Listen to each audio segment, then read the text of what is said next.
Good evening. Welcome to Kenya News Update today. We begin with a developing tragedy in the Aegean Sea that has claimed at least 15 lives and reignited fierce debates about migration, border security, and human rights. A high-speed collision between a migrant boat and a Greek Coast Guard patrol vessel off the island of Chios has left at least 15 people dead, with others still missing. This is one of the deadliest incidents in Greek waters in recent years, and it presents a complex, heartbreaking story with competing narratives. Tonight, we dive deep into the facts of the collision, the ongoing rescue operation, and the broader context of migration routes into Europe. We'll examine the official statements from Greek authorities, the response from humanitarian organizations, and what this means for the future of EU border policy. This is a 12-minute deep dive. Our story begins late on Tuesday night in the dark waters of the Chios Strait, near the village of Vrontados. According to the Greek Coast Guard, a patrol vessel spotted a speedboat heading towards the island of Chios. The Coast Guard states the migrant boat had its navigation lights switched off. They claim they attempted to signal the vessel, but it ignored their commands and began making what they describe as dangerous maneuvers. A pursuit was underway. Then, the collision. The impact was severe. The migrant speedboat capsized and sank almost immediately, throwing dozens of people into the cold sea. The Coast Guard says the collision occurred after the migrant boat changed course. In their initial statement, they reported, the migrant boat capsized and sank due to the severity of the impact. That statement is now the cornerstone of their official account. In the chaotic aftermath, a massive search and rescue operation was launched. It involved multiple patrol boats, a helicopter, and teams of divers scouring the area. The grim recovery work began. The bodies of 14 people were pulled from the water, 11 men and 3 women. One more victim died later, bringing the confirmed death toll to 15. Meanwhile, rescuers managed to pull 24 people to safety. Among the survivors, about 11 are reported to be children. Many were seriously injured and have been transported to local hospitals. But the operation is not over. Authorities and aid groups fear more people may be missing, trapped beneath the sunken vessel, or lost in the currents. The exact number of passengers on the speedboat remains unclear, adding to the anguish and uncertainty for families awaiting news. Let's now break down the key numbers from this tragedy as they stand. We have a confirmed death toll of 15 individuals. We have 24 survivors rescued from the water. And critically, we have about 11 children among those survivors. This immediate human cost is devastating. But to understand the scale, we need to place it in context. This incident is being called one of Greece's worst shipwrecks in years. To visualize the toll, consider this: the 15 lives lost represent 15 families shattered, 15 stories ended on a journey seeking safety or opportunity.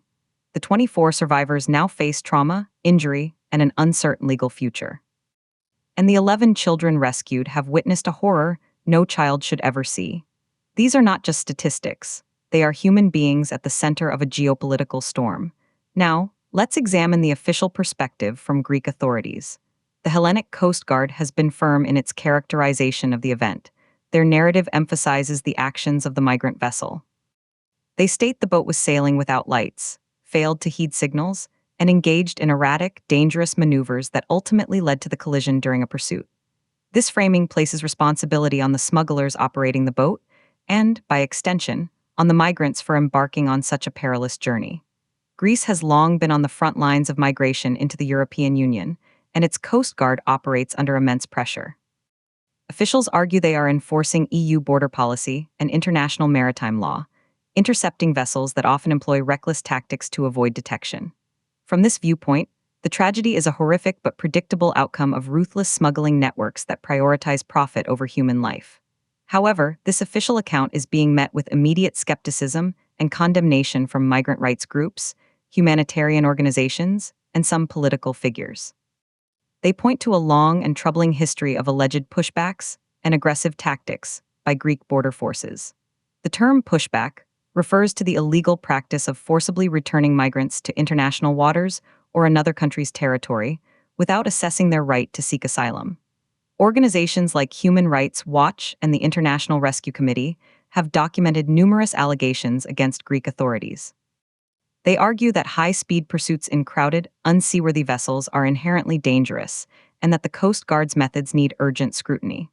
The question they pose is stark. Was this a tragic accident during a lawful interception, or was it a preventable disaster stemming from overly aggressive border enforcement? This is the core of the debate now unfolding. To understand why this route is so deadly, we need to look at the geography. Chios is one of the eastern Aegean islands lying just a few miles off the coast of Turkey. This narrow strait has been a major migration corridor for years.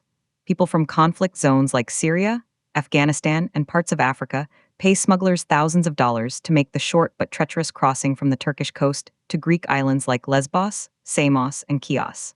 The journey is often made in flimsy inflatable dinghies or overcrowded speedboats, usually at night to avoid detection.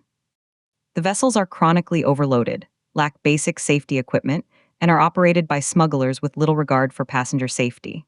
The combination of dark waters, high speeds, and desperate circumstances creates a perfect storm for disaster. Last night's collision, while particularly deadly, is part of a persistent pattern of shipwrecks and drownings in this region. Let's put this single incident into the broader statistical context of migration into Greece. While numbers fluctuate, Greece remains a primary entry point into the European Union. According to UNHCR data, in the first 10 months of last year, over 25,000 sea arrivals were recorded in Greece. That's an average of over 80 people risking the crossing every single day. The death toll along this route is harder to pin down precisely, as many go unreported, but it consistently numbers in the hundreds annually. 15 deaths from this one collision would represent a significant portion of a typical month's fatalities. To visualize the scale of the challenge, consider this: Greek authorities report intercepting or rescuing thousands of migrants each year. Yet, for every successful interception or rescue, there is the potential for a tragedy like the one off Chios. The pressure on the Coast Guard is immense, and the stakes for those on the boats could not be higher. The political reaction has been swift and divided. In Greece, the government has expressed sorrow for the loss of life, but has defended the actions of its Coast Guard, reiterating the need for strict border control. The migration minister is likely to frame this as a consequence of failed EU-Turkey agreements and the ongoing activities of smuggling gangs. In Brussels, the European Commission will likely issue a statement of condolence while emphasizing the need for member states to protect borders and save lives, a difficult balance to strike. The incident will undoubtedly fuel debates in the European Parliament about the bloc's migration pact and funding for border agency Frontex. Conversely, opposition parties in Greece and human rights advocates across Europe are calling for an independent, transparent investigation. They argue that without accountability, such incidents will continue to occur. The political fault lines are clear: security versus human rights, sovereignty versus solidarity. Now, let's consider the legal and procedural aftermath.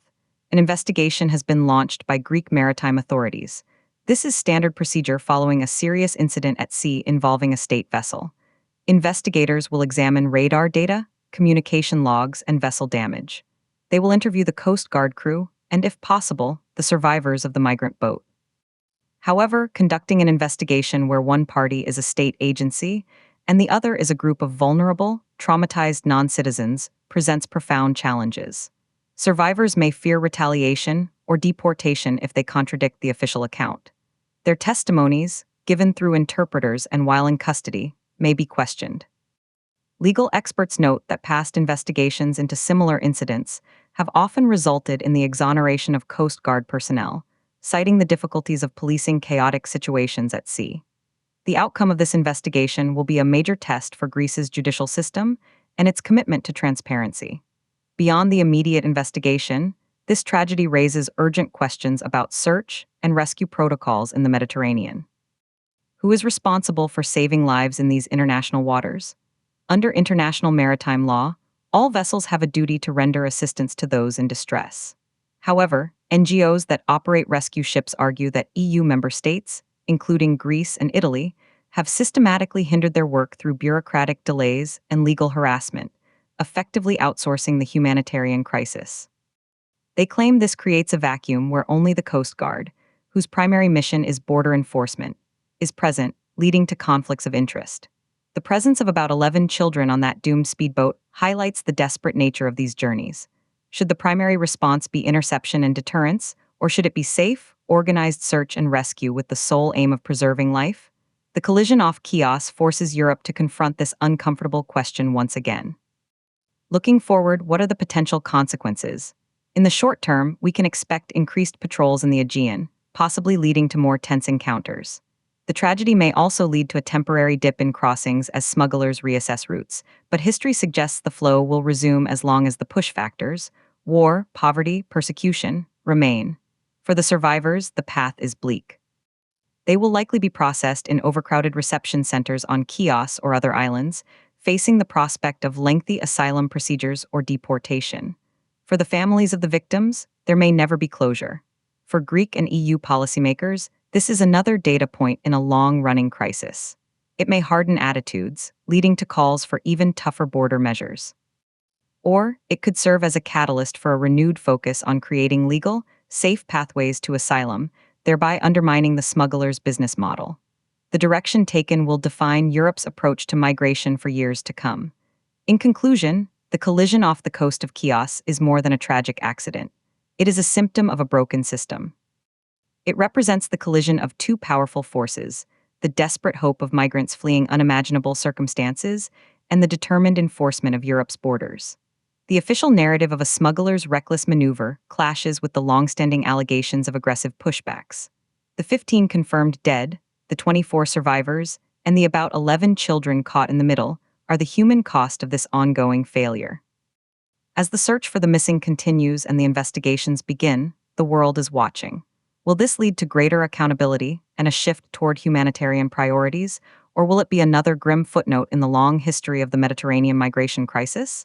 The answer will determine if such a tragedy is repeated. For Kenya News Update today, this has been a 12-minute deep dive. Thank you for watching.